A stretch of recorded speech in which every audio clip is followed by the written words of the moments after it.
저희의 삶에 어떤 말씀이 적용이 되는지, 그래서 여리고 성에 대해서 좀 오늘 공부를 해볼 텐데, 여러분, 성에 대해서 얘기를 하니까 제가 좀 조사를 해봤습니다.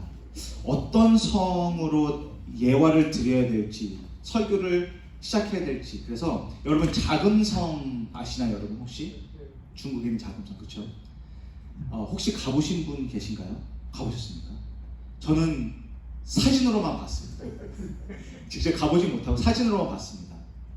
그래서 사진으로만 보면 얼마큼 자금성이 큰지 좀 그 스케일을 모르겠더라고요.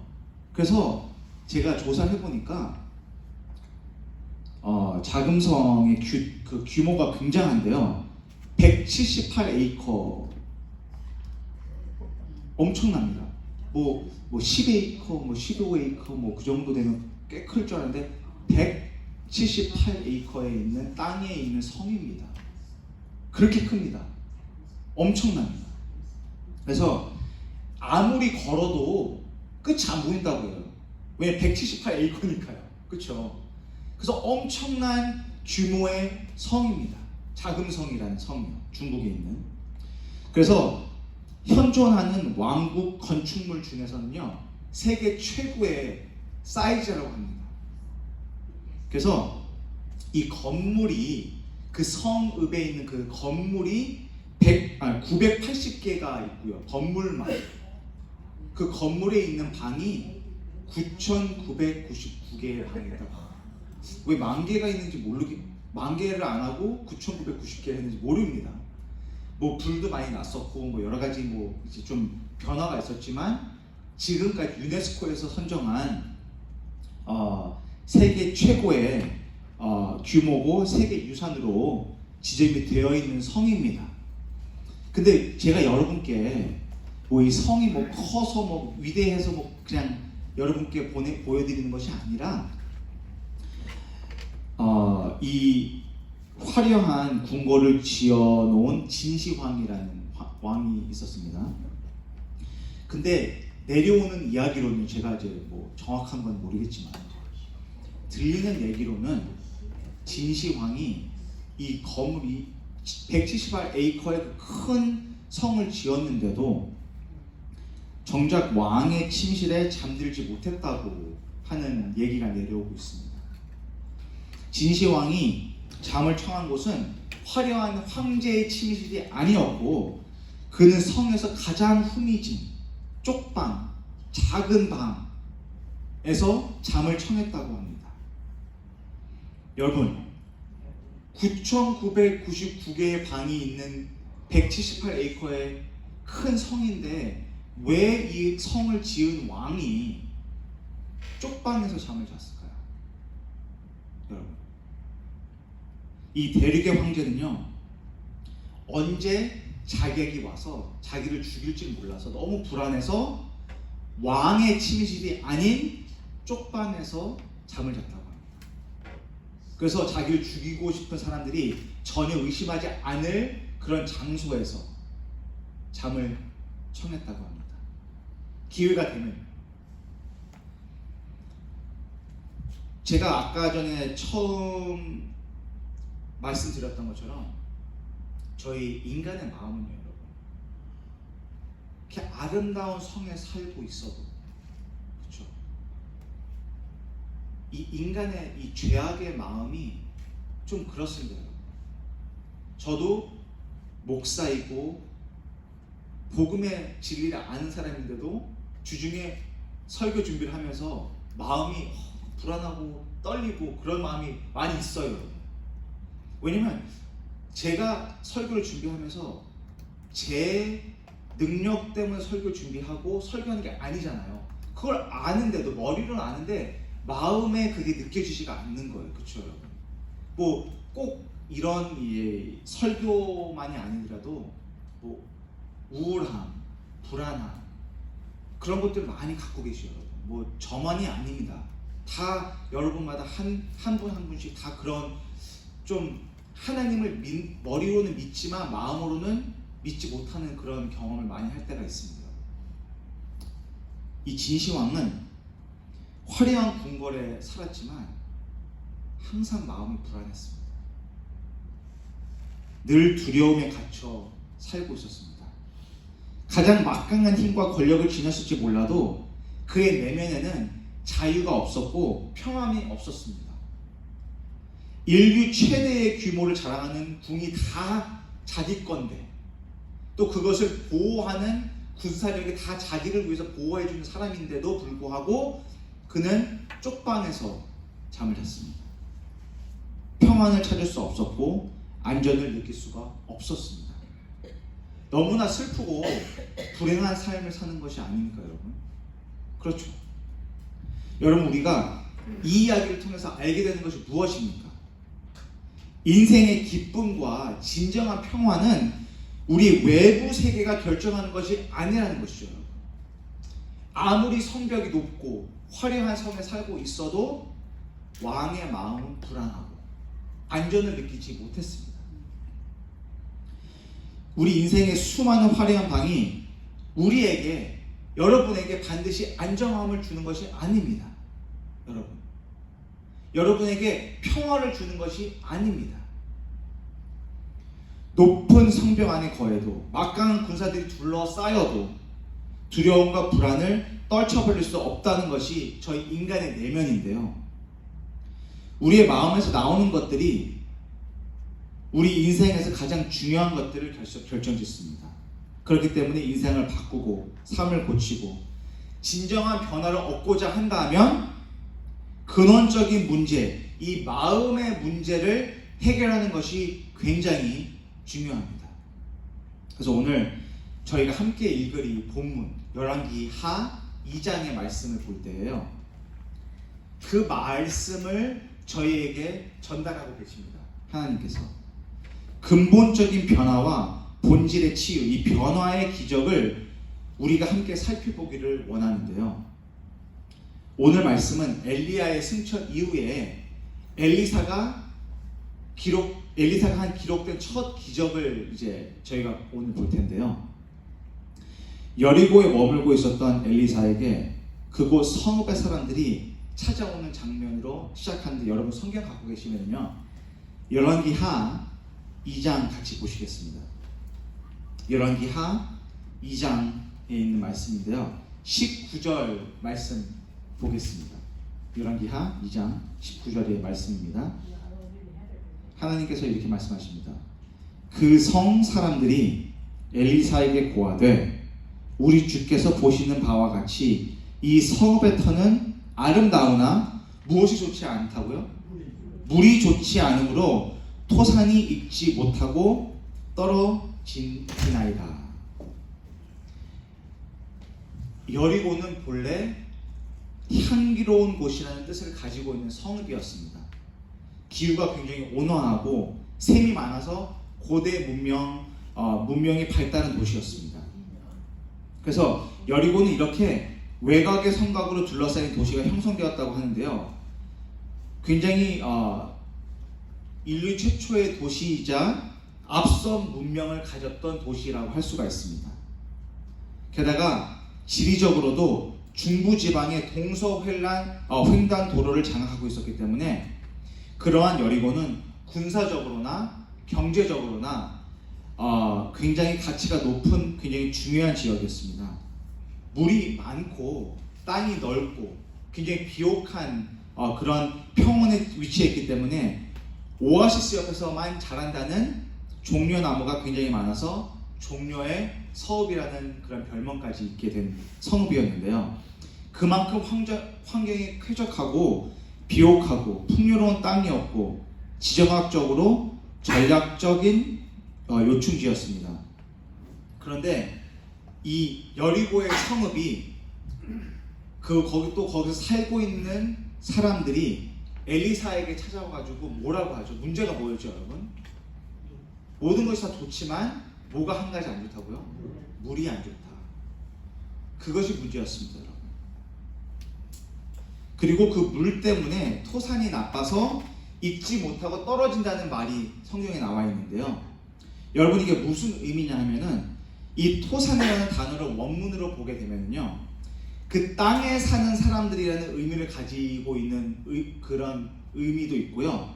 또 읽지 못하고 떨어지나이다 라는 것은 사람이나 동물이나 채소가 자식을 낳지 못한다는 말을, 그런 의미를 지니고 있습니다. 그래서 이 여리고가 밖에서 사람들이 봤을 때는 굉장히 도축하기도 좋고 굉장히 비옥한 땅에 있는 것처럼 보이지만, 진짜 그 문제는 물에 있었기 때문에, 물이 안 좋기 때문에 아무리 밖에서 보이기 좋고 굉장히 좋은 땅을 보였어도 열매를 맺지 못하는 땅이 되었다고 하는 것이었습니다. 생명을 낼 수 없는 상태가 되었습니다. 그래서 여러분, 제가 이 본문을 이번 주에 묵상을 하면서 저희의 마음의 상태와 많이 비교를 해봤습니다. 여러분, 저희 인생의 터가 바로 여리고 성 같은 저의 마음을 볼 수가 있는데요, 이 본문 당시 고대 사회의 어떤 생활 환경과 생산성과 삶의 터전의 문제와 직결되어 있는 그런 문제로 드러나고 있지만, 이 말씀을 저희 현 시대의 상황에 적용을 해본다면 여러분, 이 병든 샘, 물은요, 과연 우리의 어떤 삶에 해당을 할 수 있을까요? 바로 저희의 마음의 문제입니다. 여리고의 샘, 여리고의 물의 문제는 저의 마음의 문제입니다. 잠언 4장 23절에 보면, 무릇 지킬 만한 것보다 더욱 내 마음을 지키라. 생명의 근원이 이에서 남이라. 생명의 근원이 이에서 남이라고 솔로몬 왕이 그렇게 말씀하셨습니다. 그래서 저는 다시 여리고성으로 눈을 돌리겠습니다. 여리고성의 사람들은 이제 그 땅에서 생명의 소산을 내기를 정말 원하고 갈망했습니다. 밭에서 채소를 따고 나무에서 열매가 열리고 자신들의 그 가축에서 그 자손들이 나기를 정말 원했습니다. 출산의 기쁨을 누리기를 원했습니다. 너무나 간절하고 적극적인 회복의 의지와 요청은 오늘날 우리에게도 동일하게 있어야 합니다. 바로 이 생명의 근원인 마음의 문제를 해결하기 위해서죠. 그렇다면 저희가 이 19절부터 25절을 읽을 때에 문제는 어떻게 해결을 해야 할까요? 첫 번째 단계는 근원적인 문제, 그 진짜 문제가 무엇인지 알아야 합니다. 저희가 미 해군 소속 잠수함의 장교로 근무했던 한 사람의 이야기가 있는데, 여러분, 저도 잘 몰랐지만 잠수함이 그 물 밑에서 가는 거죠. 위에서 떠는 것이 아니죠, 그렇죠? 그래서 밑에서 가는 잠수함이기 때문에 그 위로 굉장히 많은 장애물들, 또한 배들을 피해서 가야 됩니다. 그래서 그 충돌을 피하기 위해서 여러 차례 요동이 많이 일어난다고 합니다. 잠수함에서. 그래서 이 함장은요, 갑자기 잠수함이 요동 날 때마다 어디를 찾아가냐면 조종실로 들어가서 자신이 가장 신임하는 장교에게 이렇게 묻는다고 합니다. 이상 없나? 라고 묻는다고 합니다. 바로 그는 바깥 상황이 어떠하든지 그 잠수함의 안전을 보장하기 위해서는 명령을 수행하는 중심부인 조정실로 가서 가장 적합한 장소에 가서 가장 적합한 질문을 하고 적절한 응답을 받는다는 것이죠. 그만큼 모든 위기 상황을 관리하고 대처할 수 있는 직접적인 능력이 이 조정실 관점에서 비롯된다는 것입니다. 조정실의 관점에서 비롯된다는 것이죠. 그래서 여러분, 결국 오늘 우리도 우리 인생의 모든 행위를 주관하는 우리 마음을 봐야 합니다. 저희 삶도 장애물들, 그리고 또 인생의 시험들로 인해서 저희가 많이 흔들리고 왔다 갔다 하는 저의 마음을 볼 수가 있는데요. 그로 인해서 충돌하려 할 때마다 저희 마음에 물어봐야 합니다. 이상 없나? 여러분 지금 어떠세요? 여러분의 조정실은 이상이 없으십니까? 여러분 건축에서 건물이 저항과 하중을 안전하게 견딜 수 있도록 resistance하고 load를, 그러니까 한국말로 모르겠습니다. 그냥 통역한 건데 저항과 하중을 안전하게 견딜 수 있도록 설계가 되어야 구조적으로 이런 건물들이 잘 서 있는다고 합니다. 저도 뭐 설계사가 아니기 때문에 그냥 인터넷에서 본 말씀을 해드리는 겁니다, 여러분. 그렇죠? 결국에 건축은 내력과 외력의 밸런스라고 합니다. 바람, 하중, 진동 등, 캘리포니아는 지진이 많죠.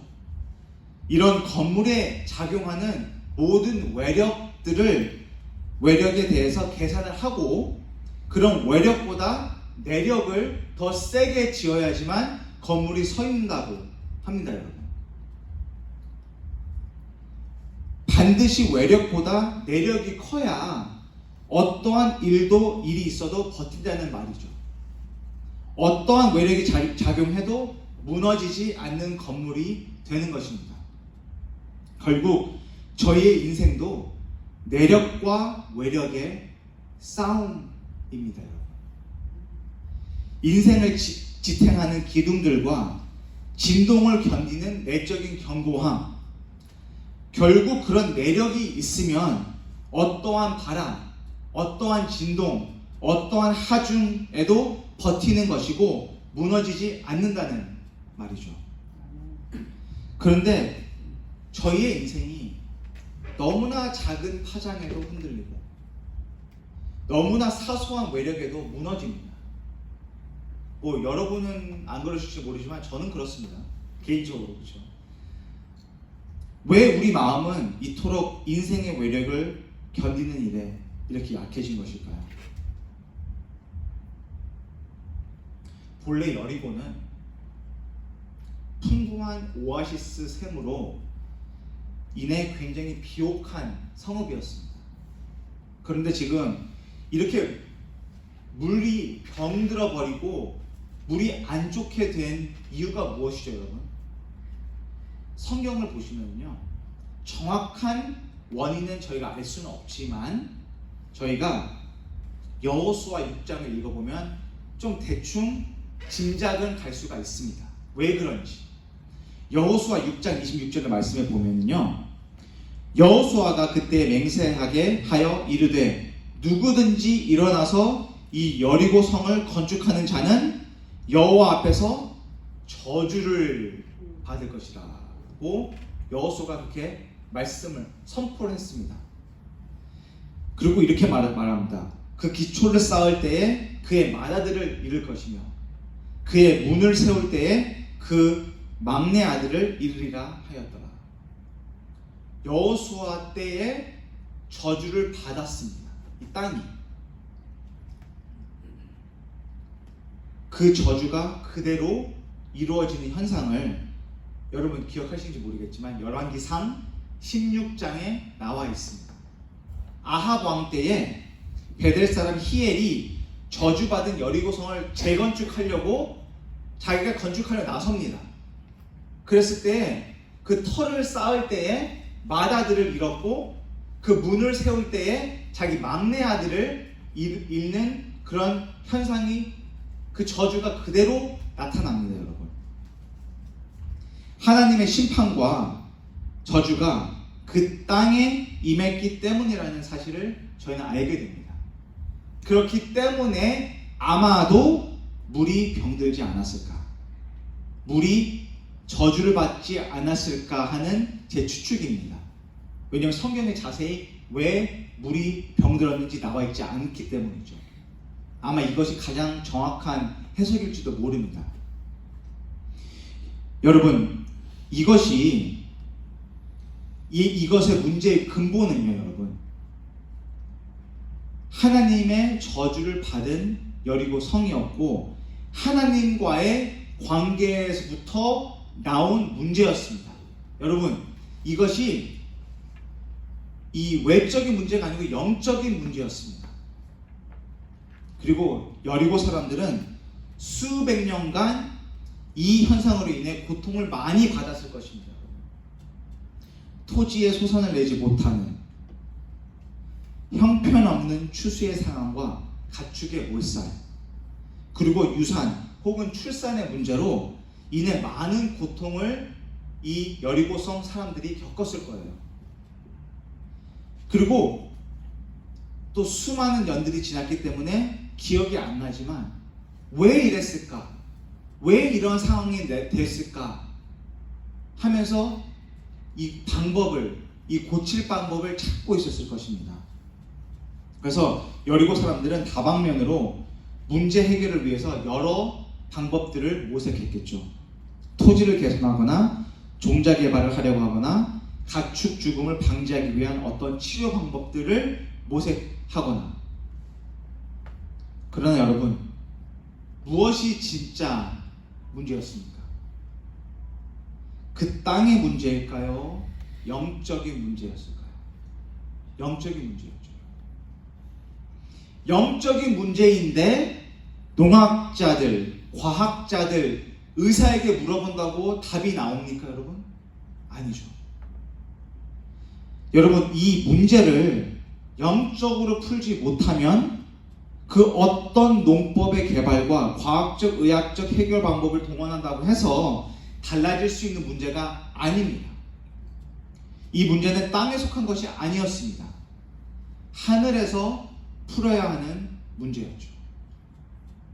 사랑하는 여러분, 저의 마음의 문제도 하늘에서만 풀어야 수 있는 영적인 문제입니다. 그렇죠?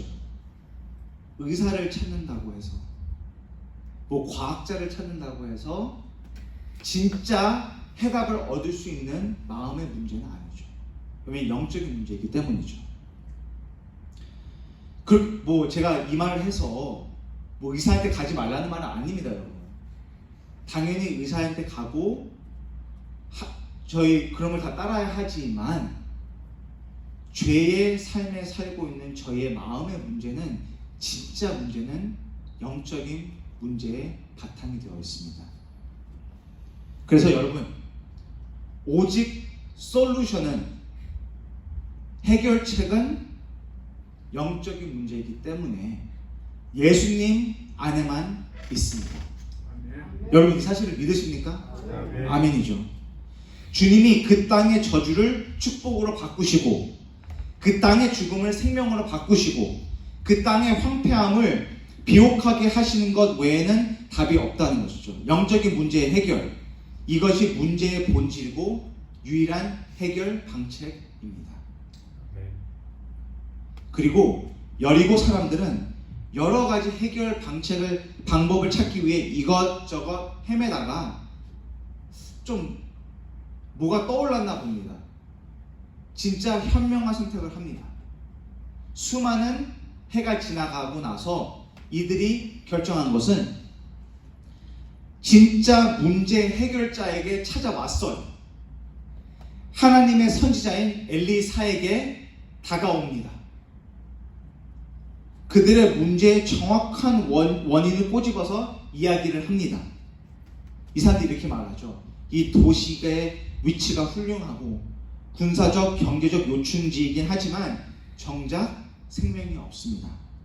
물에 병이 들었어요 라고 말을 합니다. 진짜 원인을 안 것입니다, 이 사람들이. 여러분, 우리도 여리고에 살고 있는 사람들처럼 고백을 해야 합니다. 성읍이 좋고 풍요하고 겉으로 봤을 때는 좀 괜찮은 성읍이다 같이 보이지만 저희 안에 마음의 모습은 병이 들어있고 하나님 없이는 고칠 수 없는 병에 걸려있는 것이 저의 모습입니다.